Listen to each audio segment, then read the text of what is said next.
اللہ فرماتے ہیں میرے محبوب وَاذْكُرْ فِي الْكِتَابِ إِبْرَاهِيمَ إِنَّهُ كَانَ صِدِّيقًا نَبِيًّا۔ میرے محبوب ذرا قرآن کے آئینے میں اپنے دادا ابراہیم کا تذکرہ کیجئے۔ ابراہیم ہمارا سچا دوست تھا، ابراہیم ہمارا سچا دوست تھا۔ صدیق پہلے، نبی بعد میں، کیونکہ نبی کے لیے صداقت ضروری ہے۔ وہ نبی نہیں ہے کہ جو جھوٹ بولے نا۔ ابراہیم ہمارا سچا دوست تھا، ہم نے ابراہیم پہ لطف و عطا کی حد کر دی، لیکن ابراہیم نے بھی دوستی اور وفا میں حد کر دی۔ ہم نے ابراہیم کے سر پہ نبوت کا تاج رکھا، ہم نے ابراہیم کے لیے آگ کو گلزار بنایا، ہم نے ابراہیم کی چھری کے نیچے بیٹے اسماعیل کو بچایا، ہم نے ابراہیم پہ لطف و عطا کی حد کر دی، لیکن ابراہیم نے بھی دوستی اور وفا میں حد کر دی۔ کیسے دوستی اور وفا میں حد کی؟ سنو کہ جب خود بیٹا تھا میرے لیے باپ کو قربان کر دیا، اور جب خود باپ بنا میرے لیے اپنے بیٹے کے گلے پہ خنجر بھی چلا دیا۔ انہو کانا صدیقا نبیّا۔ جب ابراہیم نے اپنے باپ کو مخاطب کیا، قال لأبیہ یا ابتی لم تعبد ما لا يسمع ولا يبصر ولا يغني عنك شيئا یا ابتی انی قد جاءنی من العلم ما لم یأتک فاتبعنی۔ سبحان اللہ۔ میرے ابا جی، اہل علم جانتے ہیں کہ یا ابتے کا جو لفظ ہے نا، اس میں ادب ٹھیک ہے، یعنی اداب کو ملحوظ رکھا ہے۔ باپ کافر ہو تب بھی اس کا ادب ضروری ہے، اس کا ادب کیا ہے؟ ضروری ہے۔ باپ کافر ہو اس کی خدمت تب بھی ضروری ہے۔ قرآن کہتا ہے کہ ماں باپ اگر کافر ہوں کہ کفر کی بات نہ مانو، فلا تطعهما وصاحبهما فی الدنیا معروفا۔ بے ادبی پھر بھی نہیں کرنی، ادب کے ساتھ باپ کو سمجھانا ہے، دعوت دینی ہے ادب کے ساتھ۔ ابراہیم علیہ السلام نے بڑے ادب سے اپنے باپ کو دعوت دیا، ابتی انی قد جاءنی من العلم ما لم یأتک فاتبعنی۔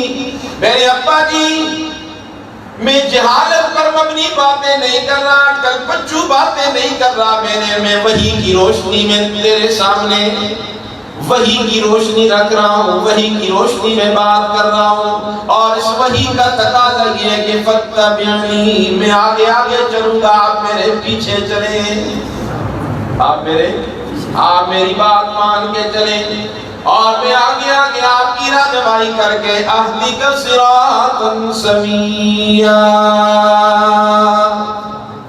میں غلط راستے پہ تمہیں لے کے نہیں جاؤں گا، صراط مستقیم عطا کرو۔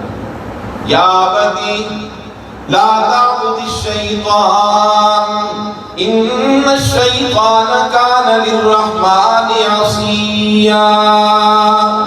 یا ابتی انی اخاف ان یمسک عذاب من الرحمن فتکون للشیطان ولیا۔ ابا جی، شیطان کی عبادت نہ کرو، یہ بتوں کی عبادت حقیقت میں شیطان کی عبادت ہے نا، ان کی عبادت نہ کرو جو نہ نفع دیتے نہ نقصان دیتے۔ ابراہیم علیہ السلام کے باپ نے بڑی توجہ سے تقریر سنی، بیان بڑی توجہ سے سنا، لیکن دل پہ کوئی اثر نہ ہوا۔ کیا کہنے لگا؟ لَئِن لَّمْ تَنْتَهِ لَأَرْجُمَنَّكَ وَاهْجُرْنِي مَلِيًّا۔ بیٹا اگر ان باتوں سے باز نہیں آئے گا، تجھے میں گھر سے نکال دوں گا، سنسار کر دوں گا، جو سزا میں دوں گا پھر تجھے برداشت کرنی پڑے گی۔ لیکن ابراہیم علیہ السلام نے فرمایا، ابا جی، میں آپ کے لیے برابر استغفار کرتا رہوں گا، میں آپ کے لیے ہدایت کی دعا کرتا رہوں گا۔ یہ پہلا خطاب تھا ابراہیم کا، کس کے لیے؟ اپنے باپ۔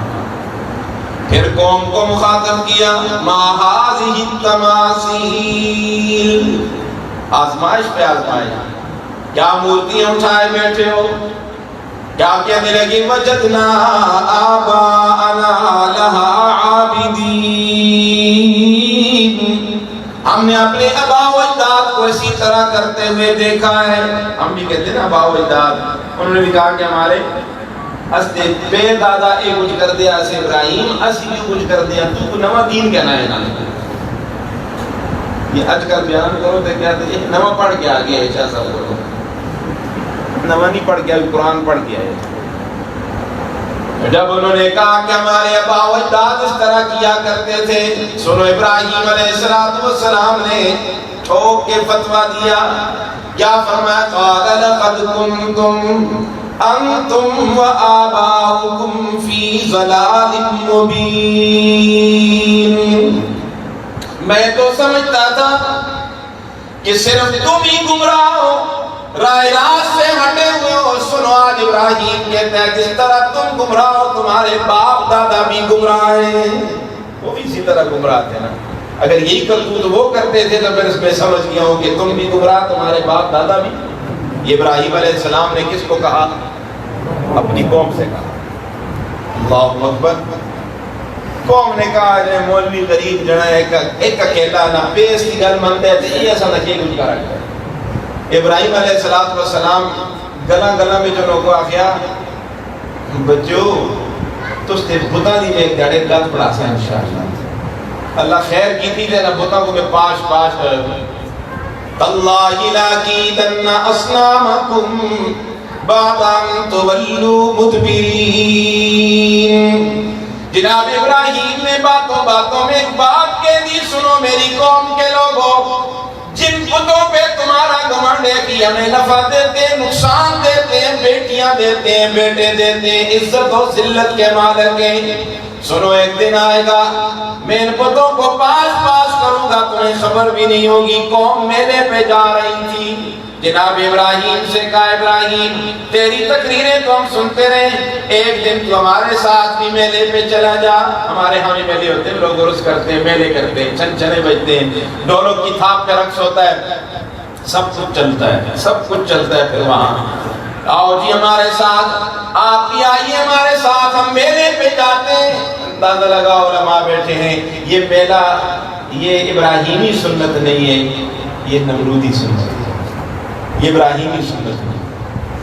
یہ میلہ کرنا یہ ابراہیم علیہ السلام کا کام نہیں تھا. ابراہیم علیہ السلام نے کیا کہا؟ انی سقیم، میری قوم کے لوگوں میں تمہارے کرتوتوں کی وجہ سے بیمار ہوں، میں تمہارے ساتھ میلے پہ نہیں جا سکتا. قوم میلے پہ جا رہی تھی، مٹھائیاں لی انہوں نے، وہ مٹھائیاں لے کر بت خانے میں داخل ہوئے، اپنے بتوں کے سامنے مٹھائیاں رکھ لی کہ ہم واپس آئیں گے ان کا تبرک کھائیں گے.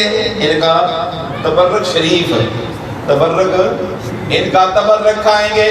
میلے پہ گئے، ابراہیم علیہ السلام نے موقع غنیمت جانا، کلاڑا لیا ہاتھ میں، بت خانے میں داخل ہو گئے اور سب سے پہلے بتوں کو مخاطب کرتے ہوئے کہا ما لکم لا تأکلون، تمہیں کیا ہو گیا، تم کھاتے کیوں نہیں؟ یہ تمہارے سامنے لڈو پڑے ہوئے ہیں، برفی ہے، گلاب جامن ہے، ہاں جی یہ سارے قسم کی مٹھائیاں تمہارے سامنے پڑی ہو، تم کھاتے نہیں؟ جواب نہ آیا تو ابراہیم علیہ السلام نے اگلا سوال کیا ما لکم لا تنطقون، تمہیں کیا ہو گیا، تم بولتے کیوں نہیں؟ بت بولتے نہیں بولے. آگے سے انہوں نے جب جواب نہیں دیا، قرآن کہتے ہیں جناب ابراہیم نے ضربیں لگانی شروع کر دی. کسی بت کی ناک کاٹی، کسی کا کان کاٹا، کسی کا بازو کاٹا، کسی کی ٹانگ کاٹی، کوئی ادھر اوندا پڑا ہوا ہے، کوئی ادھر اوندا پڑا ہوا ہے، اور کلاڑا بڑے بلڈوزر کے بڑے بت کے کاندھے پہ لٹکا کے ابراہیم باہر نکلا ہے. چلو جی اب آپ اندازہ لگائیں، جو بت اپنے آپ کو نہیں بچا سکے وہ اوروں کو کیا بچائیں گے؟ حضرت شیخ القرآن رحمۃ اللہ علیہ فرمایا کرتے تھے جہاں شرک آ جائے نا وہاں عقل کا جنازہ نکل جاتا ہے. جہاں شرک آ جائے نا وہاں عقل کا جنازہ نکل جاتا ہے. قوم میلے سے واپس آئی، چھنچنے بجاتے ہوئے بت خانے میں داخل ہوئے، ان کا